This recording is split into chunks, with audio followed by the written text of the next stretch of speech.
નમસ્કાર, આપ જોઈ રહ્યા છો સંદેશ ન્યૂઝ. હું છું પ્રીતિ. સુરતમાં ધારાસભ્યએ કરેલા દબાણનું ડિમોલેશન કરવામાં આવ્યું. ધારાસભ્ય અરવિંદ રાણાએ જે પાર્કિંગ દિવાલ બનાવી હતી તે ગેરકાયદેસર હતી, તેને તોડી પાડવામાં આવી છે. રોડ રસ્તાને નડતરરૂપ દિવાલ દૂર કરવામાં આવી છે. 2 દિવસ પહેલા દબાણ અંગે ધારાસભ્યએ પત્ર પણ લખ્યો હતો. સંકલન બેઠકમાં પણ દબાણને લઈને રજૂઆત કરી હતી. ત્યારે ધારાસભ્ય અરવિંદ રાણા દ્વારા બનાવવામાં આવેલી પાર્કિંગ દિવાલનું ડિમોલેશન કરવામાં આવ્યું. આખી દિવાલ જે રોડ રસ્તાને નડતરફ હતી તેને તોડી પાડવામાં આવી છે.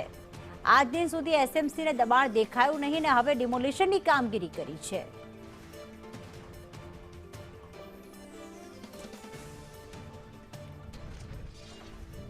તો ધારાસભ્ય અરવિંદ રાણા જે છે તેમણે ગેરકાયદેસર રીતે પાર્કિંગની દિવાલ બનાવી હતી.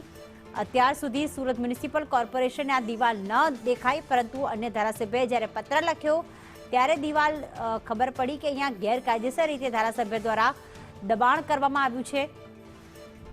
હાલમાં આ દબાણ ઉપર બુલડોઝર ફરી વળ્યું છે અને તે પાર્કિંગની દિવાલ જે રોડ રસ્તાને નડતરરૂપ હતી તેને દૂર કરવામાં આવી છે, તેને પાડી નાખવામાં આવી છે. સુરતમાં ધારાસભ્યએ દબાણ કર્યું હતું. સેન્ટ્રલ ઝોનમાં દબાણનો પ્રશ્ન છે. કેટલાક દબાણો જે છે તેમાં દબાણ કરનારાઓ ગરીબ અને મધ્યમ વર્ગના લોકો છે. રોજીરોટી કમાઈને પોતાના પરિવારનું ભરણ પોષણ કરનારા પણ લોકો છે. પરંતુ કેટલાક એવા પણ છે કે જે દબાણ કરીને જાહેર રસ્તા ઉપર ખૂબ મોટું દબાણ કરીને ટ્રાફિકને સમસ્યારૂપ છે. એવા દબાણો દૂર કરવા જ જોઈએ અને એ કોર્પોરેશનની પ્રાથમિક ફરજમાં આવે છે.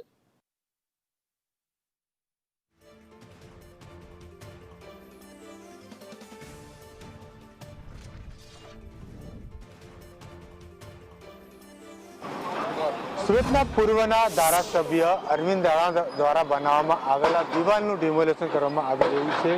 જે રીતે પાર્કિંગમાં દિવાલ બનાવી દેવામાં આવી હતી ત્યારે તેનું ડિમોલેશન સુરત મહાનગરપાલિકા દ્વારા કરવામાં આવી રહ્યા છે. રોડ રસ્તાને નડતરરૂપ આ દિવાલો અને દૂર કરવાની કામગીરી હવે કરવામાં આવી રહી છે.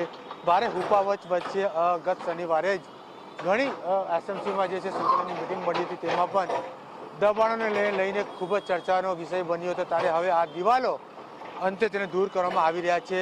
લગભગ 4 મહિના પહેલા પણ આ દિવાલને લઈ મુહિમ ઉઠી હતી અને દિવાલને દૂર કરવા માટે ઉપચાહ મચ્યો હતો, પરંતુ દિવાલને કોઈ કારણસર દૂર કરવામાં આવી ન હતી. ત્યારે આજરોજ સુરત મહાનગરપાલિકાની દબાણની ટીમ દ્વારા બુલડોઝર લાવીને તેને હટાવવાની કામગીરી હાથ ધરવામાં આવી છે અને જે રીતે કામગીરી કરવામાં આવી રહી છે અને જે રીતે વાત કહી શકાય છે કે આ દિવાલ જે છે અહીં અંદરની બાજુ પાર્કિંગની વ્યવસ્થા ઊભી કરવામાં આવી, તે ઉપરાંત બહારની બાજુએ જે છે વાહનો ઊભા કરવામાં આવતા હતા અને રાત પડવાની સાથે જ અહીં જે છે ફેરિયા ઊભા રહી જતા હતા. અધિકારી આપણી સાથે ઉપસ્થિત. સર, કયા પ્રકારની હાલ કામગીરી ચાલી રહી છે?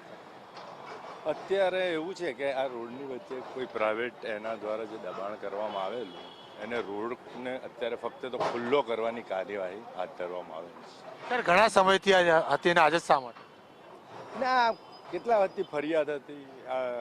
એના કારણે રોડ બ્લોક થતો હતો, ટ્રાફિકનો પ્રશ્ન ઉપસ્થિત થતા હતા, એવી ફરિયાદો બી હતી. એટલે આ વખતે રજૂઆત વાત કરવામાં આવી એવું કંઈ? ના, એવું કોઈ સ્પેશિયલ કારણ નથી. પણ અત્યારે તો જે રીતની બધી એ ચાલી રહેલી છે કામગીરી, એની સાથે સાથે આને હાથ ધરવા. બિલકુલ, જે પ્રકારે જણાવી રહ્યા છે અધિકારી કે જે પ્રકારે રજૂઆતો કરવામાં આવી હતી તેને લઈને હવે આ કામગીરી કરવામાં આવી રહી છે. મહત્વની બાબત એ પણ છે કે છેલ્લા ઘણા સમયથી આ બાંધકામ કરવામાં આવ્યું હતું.